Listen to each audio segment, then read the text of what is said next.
Buenas tardes, hermanos. Buenas tardes. Que Dios los bendiga. Vamos a abrir nuestra Biblia y vamos a ir a 2 de Corintios capítulo 4, versículos del 1 al 7.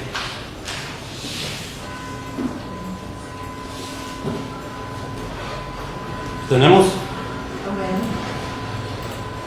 Sí. Dice así, yo el 1 y ustedes el 2 y así sucesivamente el 7 nos unimos. Dice así, por lo cual teniendo nosotros este ministerio según la misericordia que hemos recibido, no desmayamos. Antes bien renunciamos a lo vergonzoso, no hablando con conciencia ni alterando la palabra de Dios, sino por la manifestación de la verdad, recomendándonos a toda conciencia humana delante de Dios. Pero si nuestro evangelio está aún encubierto entre los que se pierden, está encubierto, En los cuales el Dios de este siglo cegó el entendimiento de los incrédulos para que no resplandezca la luz del evangelio de la gloria de Cristo, el cual es la imagen de Dios. porque no nos predicamos a nosotros mismos, sino a Jesucristo como Señor y a nosotros como vuestros siervos por amor de Jesús.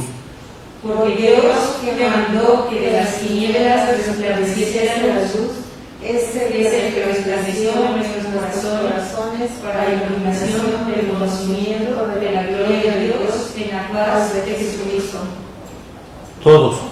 Pero tenemos este tesoro en vasos de barro, para que la excelencia del poder sea de Dios y no de nosotros.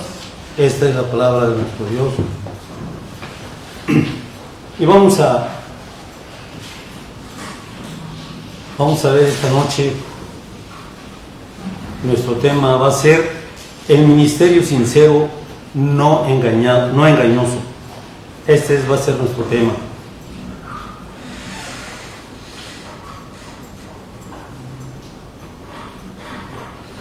Voy a hacer una oración.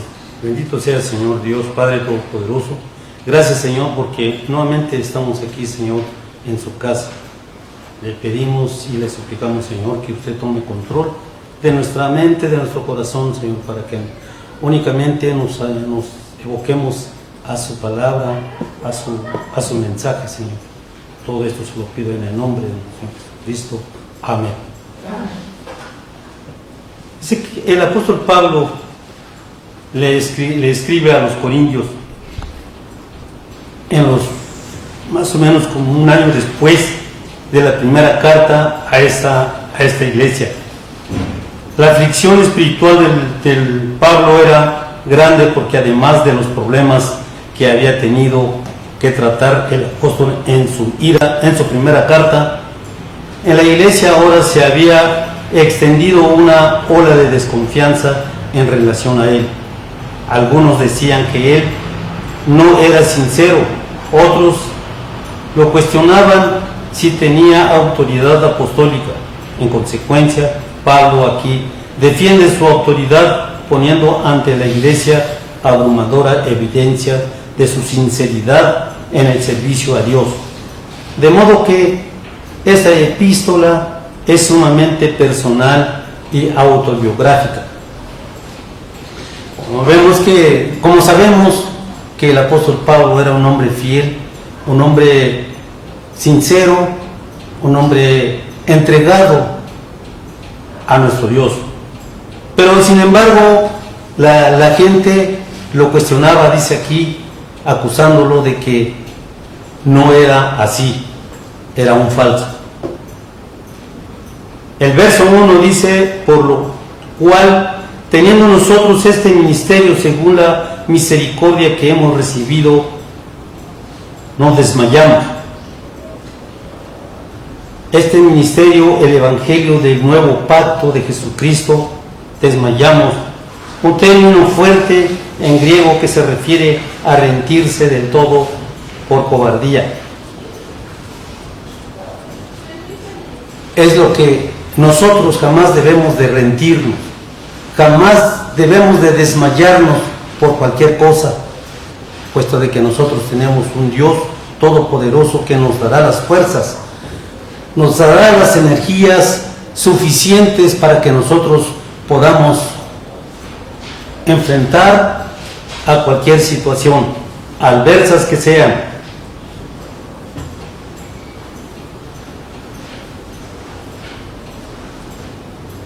Así que no fue como Pablo respondió a los ataques constantes que enfrentó. La tarea de ministrar el nuevo pacto era demasiado noble como para desmayar y perder el ánimo. Como les decía, nunca perdemos el ánimo, nunca perdemos la vista hacia nuestro Dios, porque Él extenderá su poderosa mano para que nosotros la tomemos.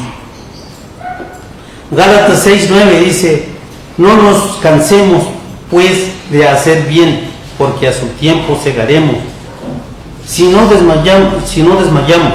Efesios 3:13 también nos apoya, por lo cual pido que no desmayéis a causa de mis tribulaciones, por vosotros, las cuales son vuestra gloria, puesto que Dios lo había llamado a proclamarlo.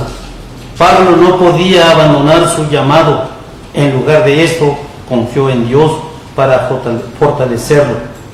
Ciertamente, el apóstol era un hombre aferrado a lo que él fue llamado.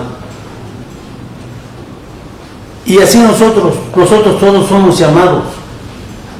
Usted y yo somos llamados para servir al Señor. Por lo tanto, no tenemos por qué debilitarnos por cualquier situación. Ahorita no estamos todos. ¿Por qué? Por la pandemia, pero no es por debilidad. Nosotros no nos intimidamos por esa enfermedad, sino que porque sabemos que Dios nos guardará. Nuestro Señor Jesucristo, Él es todopoderoso, así es que nosotros no debemos de temer. También nos va a dar pruebas, no más allá de lo que nosotros no podamos resistir, sino que esto es para que nosotros no nos alejemos a Él. Todas las pruebas que nosotros tengamos en nuestra vida es que Dios nos está llamando, que nos acerquemos, que lo busquemos.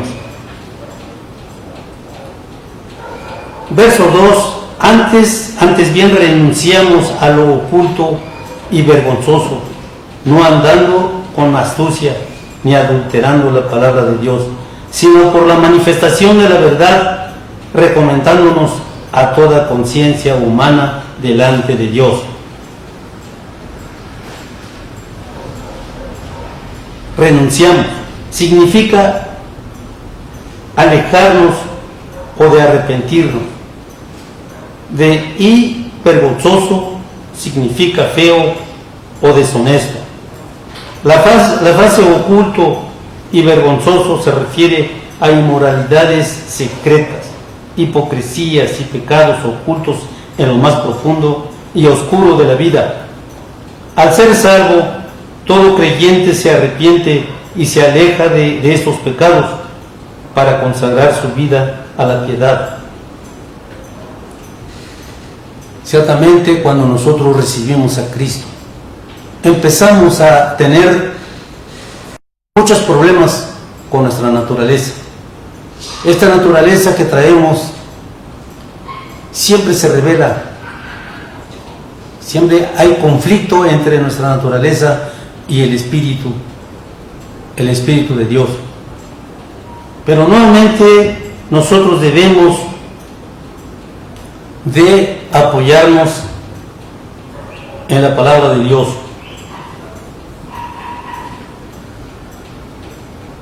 Esto parece ser una respuesta de Pablo a una acusación directa y calumniadora en su contra, de que era un hipócrita cuya máscara de piedad escondía una vida corrupta y vergonzosa con astucia.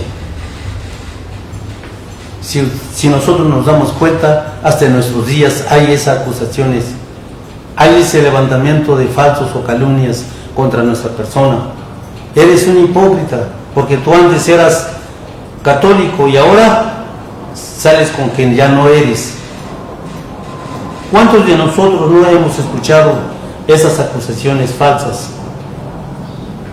Si ciertamente, si nosotros fuimos bautizados, nos bautizaron cuando éramos bebés, cuando nosotros no podíamos oponernos de nada, sino que nos hacía pues nuestros padres a la voluntad de ellos.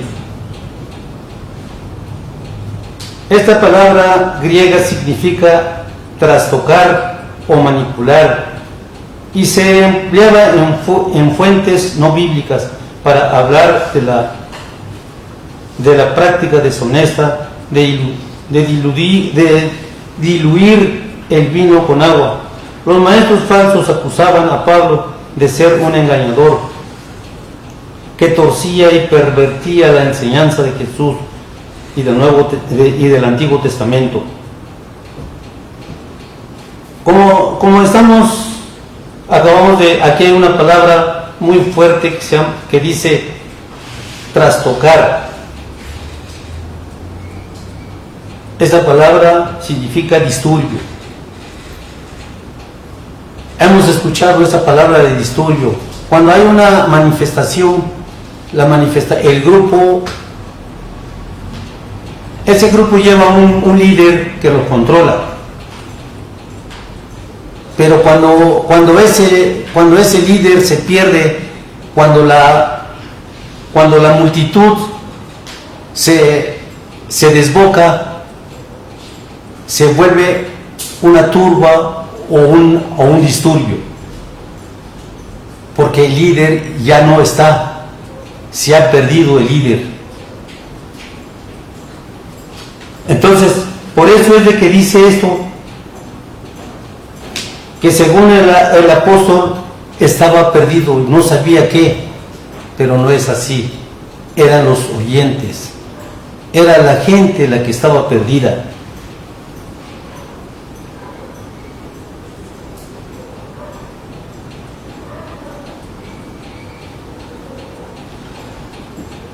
Pero nuestro evangelio está aún encubierto entre los que se pierden. Está encubierto.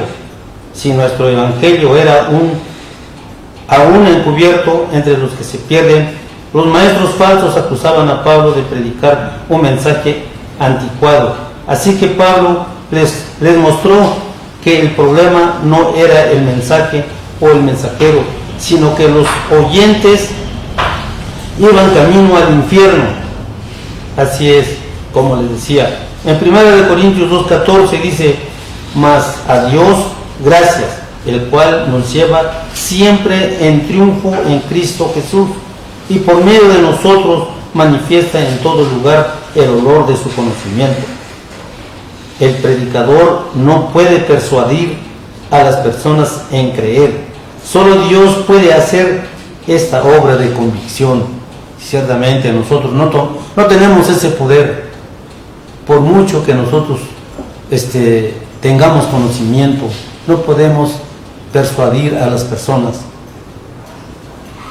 pero Dios sí, porque conoce el corazón, conoce las intenciones del corazón de las personas, conoce la mente de las personas. Recordemos en muchos pasajes de la Biblia donde los grandes hombres, no los eruditos, como los escribas, los fariseos, los sacerdotes, cuando cuestionaban a nuestro Señor Jesucristo, y Él sabiamente les contestaba y los dejaba anonadados. Siempre. Ellos se quedaban sin respuesta, sin decirle alguna otra cosa al Señor, porque el Señor sabía, le contestaba exactamente lo que ellos necesitaban saber.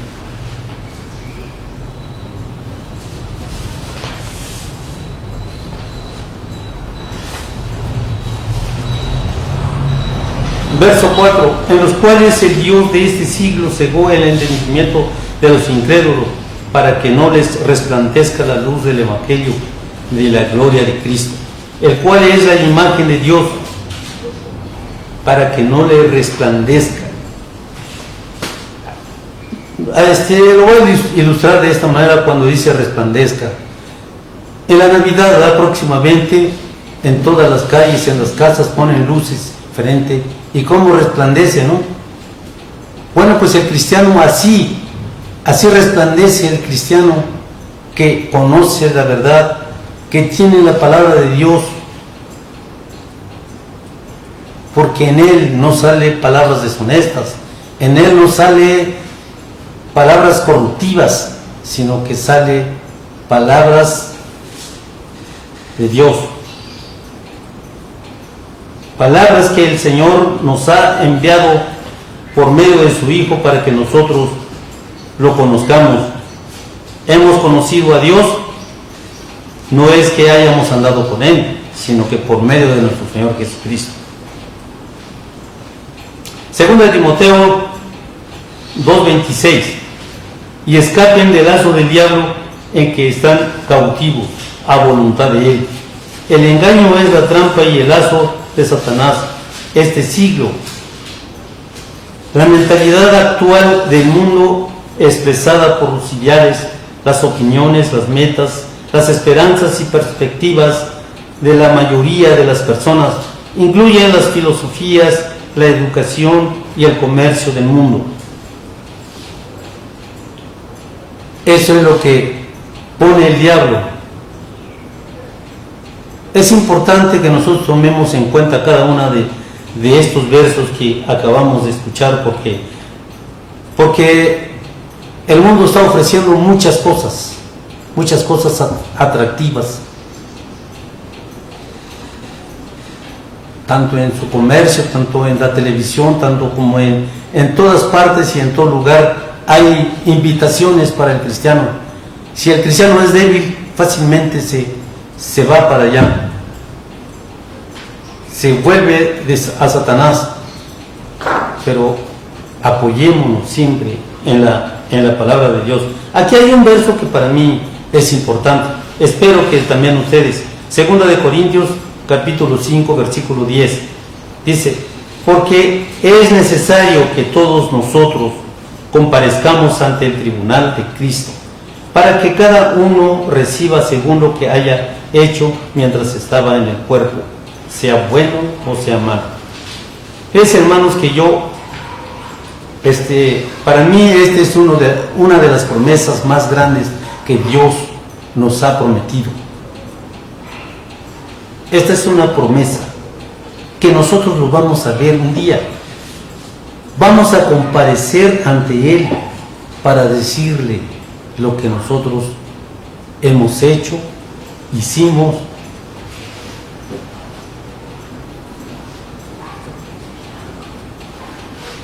Aquí dice más, ¿verdad? Dice más cosas. Ahorita voy a leer. Pero digo que es una de las promesas más grandes, porque nosotros vamos a estar frente a frente con nuestro Señor y le vamos a presentar en ese momento lo que nosotros hicimos, los premios que nosotros obtuvimos. El tribunal es un lugar donde nosotros vamos a presentarnos con nuestros premios, con nuestros galardones, con nuestras coronas, con todo eso, ¿sí? Para dárselo al Señor. Señor, esto obtuve para ti. Estos son tuyos, Señor. Estos méritos son tuyos. Gracias a ti. Y así. Y dice aquí, esto describe un elemento esencial en la motivación más profunda y la meta suprema del creyente, que es agradar a Dios. El hecho de que todo cristiano debe rendirle eventos al final de su vida, el tribunal de Cristo, es una alusión metafórica al lugar en el que el Señor se sentará a evaluar la vida de cada uno de los creyentes, con el propósito de darles recompensas eternas. Se traduce de la palabra griega bema, que es una plataforma elevada en la que se colocaban los atletas victoriosos para recibir su corona. Hasta en nuestros días, hasta hoy, se lleva a cabo ese evento. ¿verdad? Recordemos que colocan unas plataformas, uno más alto, y al lado del más alto colocan el mismo nivel otros dos, en el cual se sube el segundo y el tercer lugar, y el más alto pues obviamente que se sube el primer lugar. Y así es como aquí nos enseña que nosotros pues así vamos a ir ante el Señor. Él se va a sentar en ese lugar y nosotros nos vamos a presentar frente a Él y le vamos a ofrecer lo que obtuvimos. Si tuvimos cosas buenas para Él, adelante. Si no, pues ay de vosotros, ¿verdad? Dice. Satanás se encargó de cegar a los hombres para que no vean la verdad de Dios por medio del sistema pecaminoso que ha creado en el mundo. Sin una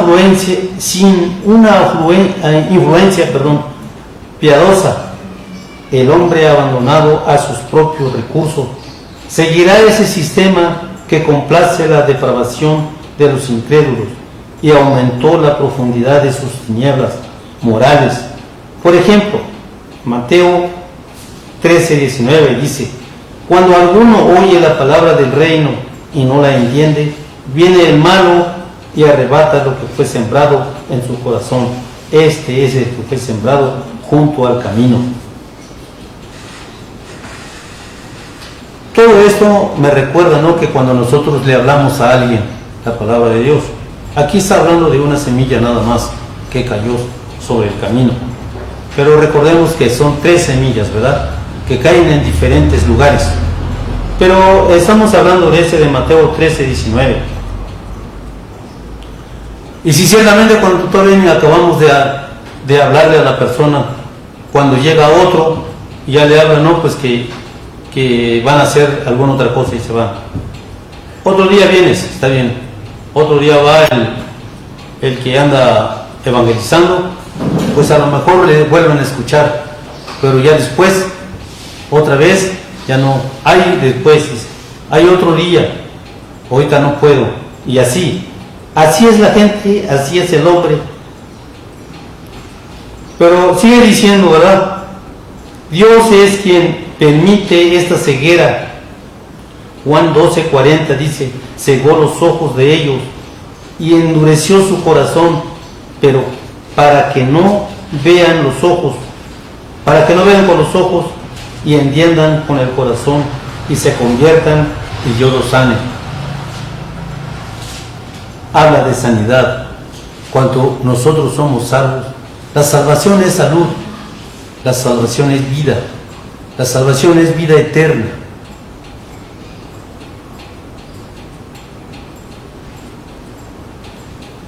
Aparentemente como que no tiene mucha importancia esa palabra, pero es la más importante, la salvación de nuestra alma. La salvación de nuestra alma, que ya nosotros ya no vamos a ser juzgados, porque ya estamos justificados por medio de la sangre preciosa del Señor Jesucristo.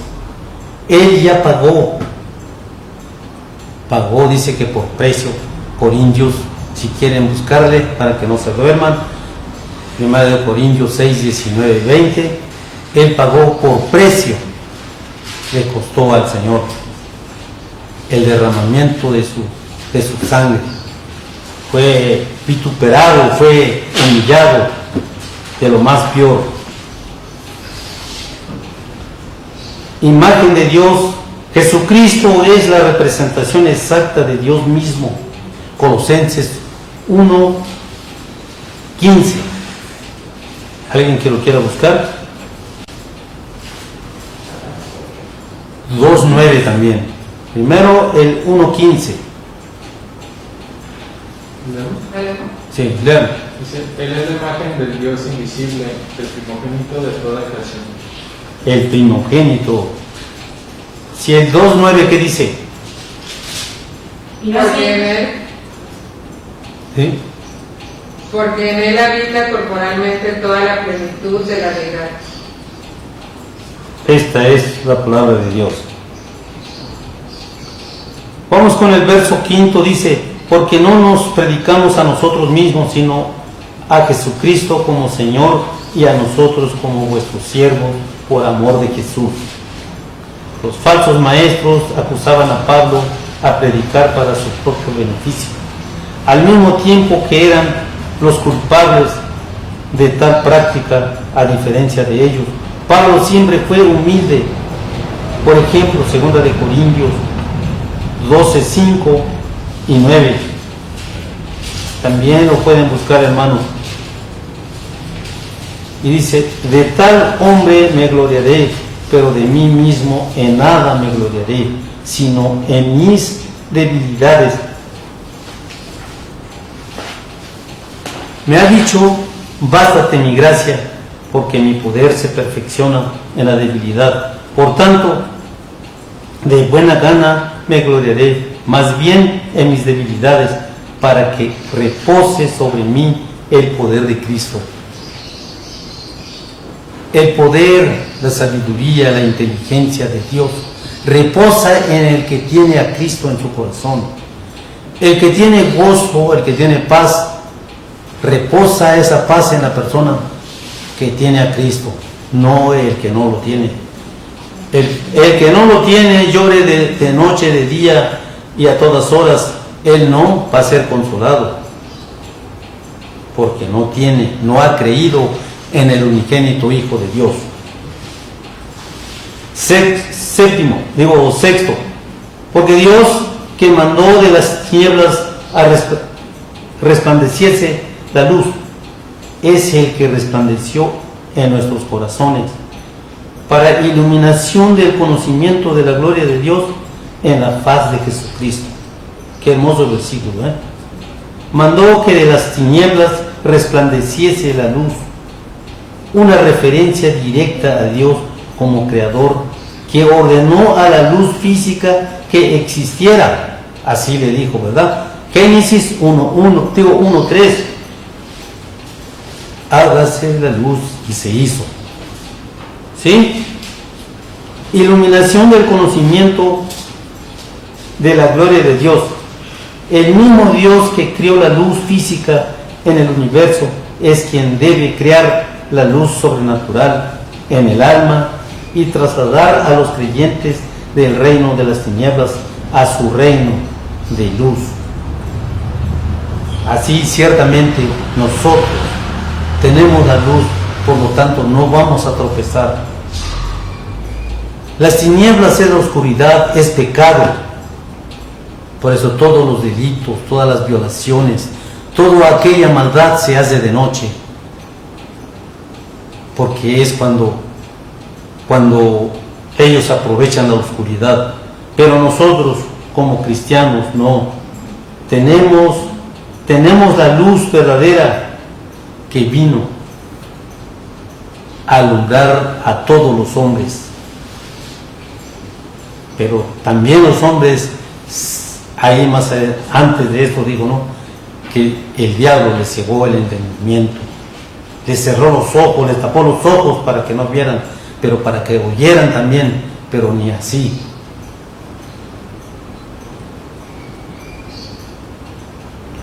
La luz que se expresa como conocimiento de la gloria de Dios, esto significa conocer que Cristo es Dios encarnado. Así es. Jesucristo fue encarnado. Para que uno se salve, debe entender que la gloria de Dios resplandeció en Cristo. Hay un ejemplo o un acontecimiento cuando Él se le apareció al apóstol Pablo. El apóstol no lo vio, escuchó la voz, porque resplandecer es una luz más fuerte de lo normal.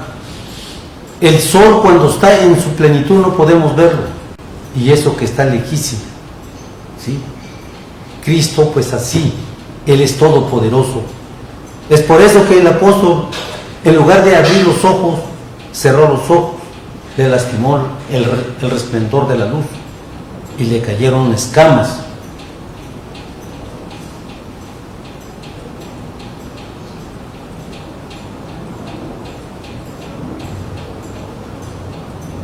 Este es el tema del Evangelio de Juan. Fíjense, hermano, que quiero nada más explicar un poco de esto. El Evangelio, si nosotros no mencionamos el Evangelio de Dios, que es lo ideal, lo primordial, lo excelente, lo que debe de estar en nuestra boca, en nuestro corazón, el Evangelio, la muerte, sepultura y resurrección de nuestro Señor Jesucristo. Recordemos que si el Señor no hubiera resucitado, lo que nosotros estuviéramos enseñando aquí sería en vano. Nos estuviéramos engañándonos a nosotros mismos. De aquí también nace una palabra, las buenas nuevas. Recordemos cuando las mujeres fueron a ver a la tumba y el ángel les dijo que llevaran las buenas nuevas a los apóstoles, a sus hermanos.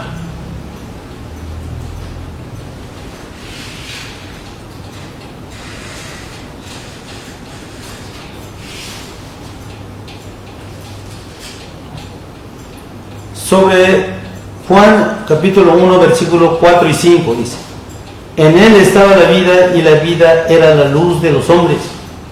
Ya habíamos dicho que la luz vino a los hombres. 5. La luz en las tinieblas resplandece y las tinieblas no prevalecieron contra ella. 7. Ya vamos a terminar, hermanos, para que no... Tenemos este tesoro en vasos de barro para que la excelencia del poder sea de Dios y no de nosotros. Es lo que dice el verso 7. En el verso 1 encontramos estas declaraciones. Este tesoro en vaso de barro, la palabra griega significa barro cocido y se refiere a vasijas de barro. Eran baratas, rompibles y reemplazables, pero servía para muchas tareas domésticas necesarias. Algunas veces se usaban como depósito para guardar artículos valiosos, como dinero, joyas o documentos importantes, pero con mayor frecuencia eran usadas para almacenar desechos orgánicos. Este último uso es el que Pablo tiene en mente y es como el apóstol se veía a sí mismo, como un instrumento prescindible, humilde, común, reemplazable. Así se consideraba, como nadie, como sucio, como inservible el apóstol. Así debemos de considerar nosotros, humildes ante todo. La arrogancia, la envidia, el egoísmo, el orgullo, eso no lo tolera Dios. Seamos, hermanos y hermanas que están escuchando, así como está diciendo aquí. Dice 1 Corintios capítulo 1 versículo del 1 al 27. Únicamente voy a leer, si quieren ustedes en sus hogares, lean esa parte. El 27 dice: sino que lo necio del mundo escogió Dios para avergonzar a los sabios, y lo débil del mundo escogió Dios para avergonzar a los fuertes. Segunda de Timoteo 2, 20, 21.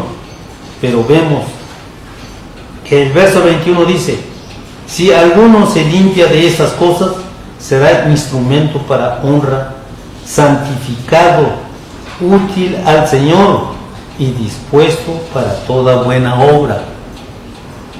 Lo voy a repetir. Dice: si alguno se limpia de estas cosas, será el instrumento para honra, santificado, útil al Señor y dispuesto para toda buena obra. Nos documentemos. Tenemos la palabra de Dios en nuestras manos. No está escondida, no está encubierta la palabra. Está a nuestras vistas, está en nuestras manos para que nosotros la escudriñemos y tengamos con qué hacer nuestra defensa cuando nosotros nos encontremos en situaciones difíciles.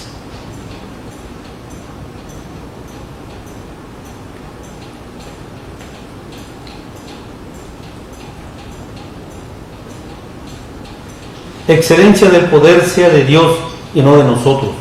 Al usar personas frágiles y prescindibles, Dios deja en claro que la salvación es el resultado de su poder y no algún poder que sus mensajeros pudieran generar.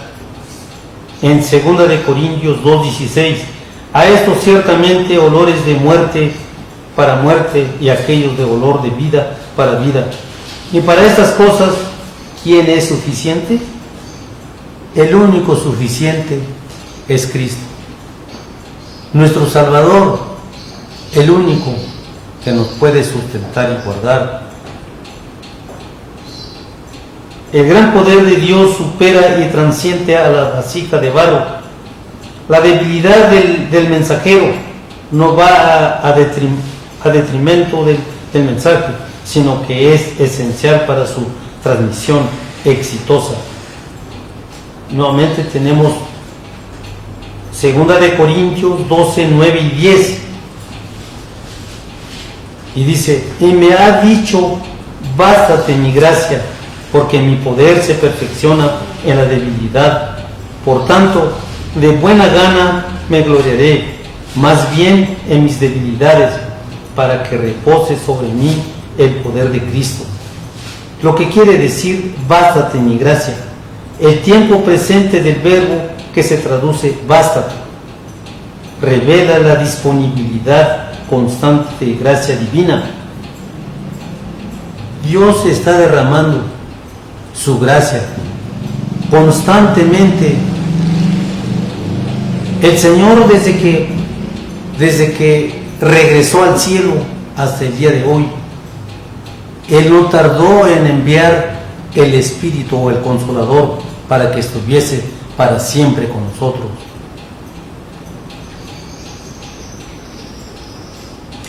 Dios no quitó el aguijón como Pablo rogó que lo hiciera.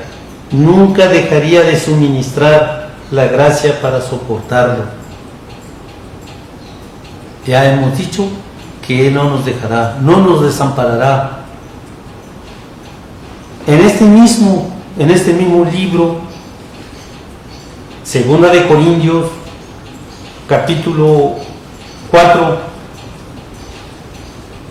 en el verso 8 y 9, a mí en lo personal me gusta, si ustedes gustan ir a esas citas que yo acabo de mencionar, y lo vamos a leer todos juntos porque aquí cerramos nuestro mensaje.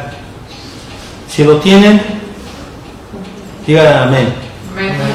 Bueno, juntos lo vamos a leer. Dice que estamos atribulados en todo, mas no angustiados, en apuros, mas no desesperados, perseguidos, mas no desamparados, derribados, pero no destruidos. Así es, podemos estar tirados ahí, pero no destruidos. Podemos ser perseguidos, pero no desamparados de la mano de Dios. Pues este es el mensaje de esta tarde. Espero que les haya gustado y que les sirva más que nada para nuestra vida espiritual. Bendito sea el Señor Dios, Padre Todopoderoso. Gracias, Señor, por su palabra. Gracias porque tenemos libertad, Señor, de compartir este mensaje, Señor. Perdónanos porque pues no somos dignos, Señor, pero por su misericordia, por su compasión, por su gran amor, Señor, abrace a mis hermanos y hermanas, cobíjalo con su espíritu y guíalo con su gracia, con su poder, Señor. Señor, se los dejo en sus manos para que conforme a su voluntad, Señor, usted los guarde y nos vemos, si es su voluntad, el próximo domingo. Todo esto se lo pido en el nombre de nuestro Señor Jesucristo. Amén. Amén.